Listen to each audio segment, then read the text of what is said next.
Let's start this morning with the Prime Minister. Shall I play you a couple of clips of Tories old and new? We've got Anne Widdecombe, the ghost of Tories past, and we've got Brendan Doublebarrel, who is the ghost of Tories present, both essentially circling the same sewer when it comes to the cost of living crisis. Shall we do Widdecombe first? Do you remember the law of Widdecombe? I used to say to you that if you didn't know what to think about a given subject, try to find out what Anne Widdecombe thinks about it and do the exact opposite.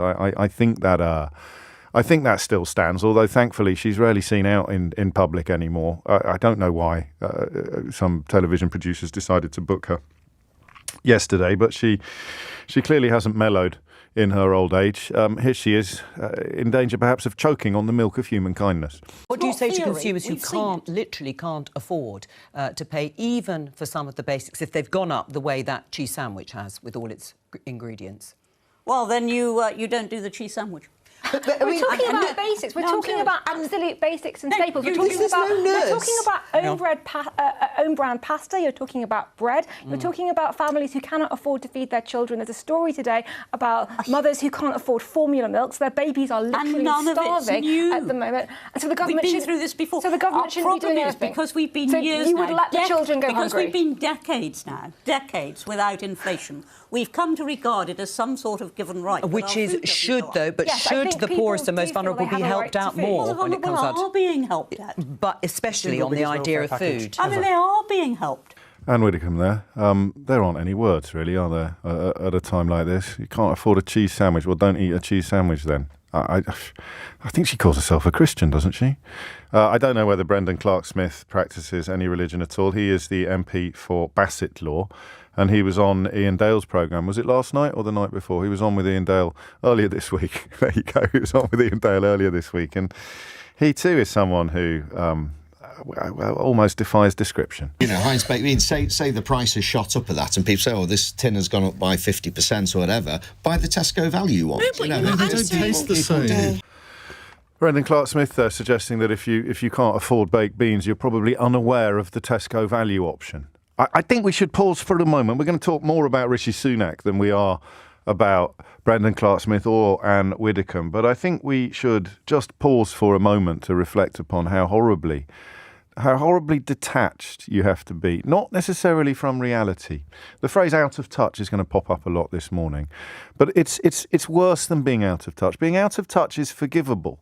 Being out of touch is perhaps about the view from the window that you have. It's the only window you have. You're looking out of the window and perhaps you're not seeing things that other people can see when they look out of their window. But this is worse than that because they're being told what other people can see. They're being told what the world is like for other people. And they're essentially displaying such an absence of care, such an absence of compassion or empathy or whatever you prefer to call it, that it is almost impossible for me to understand why they would want to go into politics in the first place. I mean, good God. We mentioned Christianity a moment ago, that the Bible talks about feeding the hungry. I didn't think I'd live to see an era in the United Kingdom where that became a political goal, feeding the hungry, a political goal that has opponents, like Anne Widdecombe. If you can't afford a cheese sandwich, don't eat a cheese sandwich. If you can't afford baked beans, you're probably somehow unaware of the fact that cheap baked beans exist. I didn't listen to that full exchange. I'm not entirely clear why Ian started talking about the undesirability of own brand baked beans versus Heinz. I mean, it is clearly, if you're down to pennies, if you're doing your shopping with an eye on every single column, not just on the pounds column, but on the pence column as well, then the idea that you would somehow be unaware of value ranges, of cheap options in supermarkets is, I think I'll use the word disgusting with your permission. I genuinely can't believe my ears when I hear things like that. And he's not the first to do it. It happens so often these days. I've forgotten the last one, to actually publicly state that you should try cheaper options if you're struggling to feed your family. Rishi Sunak yesterday on the way to Japan, he claimed that things were getting better. He didn't, as I suggested in my trail a moment ago, he didn't say that you've never had it so good. Even he wouldn't be that silly.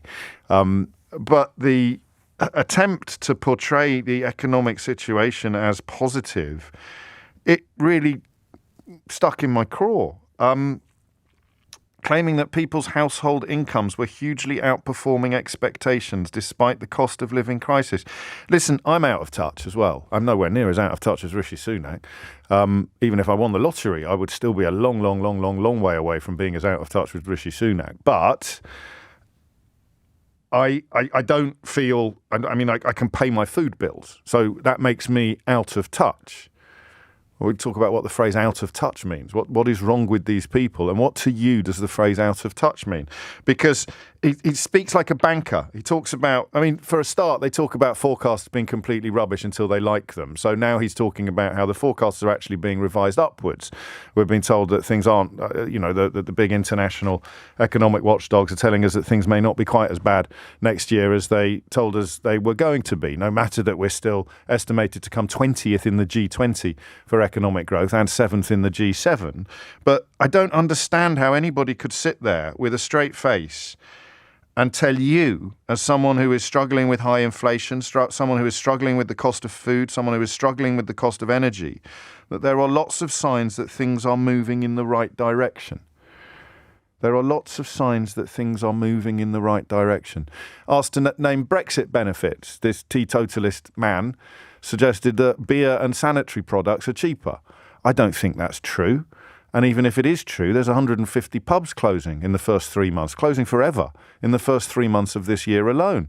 So even if beer was cheaper, where are you going to drink it if your local has just locked its doors for the last time? This phrase out of touch is one of those political phrases that I think gets... overused wouldn't be the right word to deploy at this point, but I think it gets used into oblivion. It gets thrown around so much that we lose sight of what it really means. It's as if you can't see the wood for the trees. He's out of touch. Everybody's out of touch. He's out of touch. He's a champagne socialist. He's a billionaire. He's a businessman. He's out of touch. She's out of touch. She's out of touch.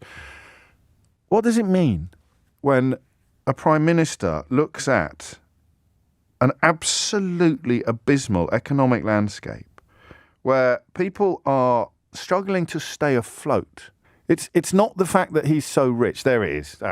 Penny always drops if I hang around for long enough. It's not the fact that he's so rich. You may not agree with me on this, but I don't think that wealth is an obstacle to empathy. I don't think that wealth robs you of the ability to imagine what it's like to be poor. Neither do I go as far as to say that people should pay more tax voluntarily. I want to vote for a party that costs me more money in tax in order to distribute wealth more equally. And as I say, I'm a million miles away from Rishi Sunak's level of wealth. So it's not money that makes you out of touch. What is it?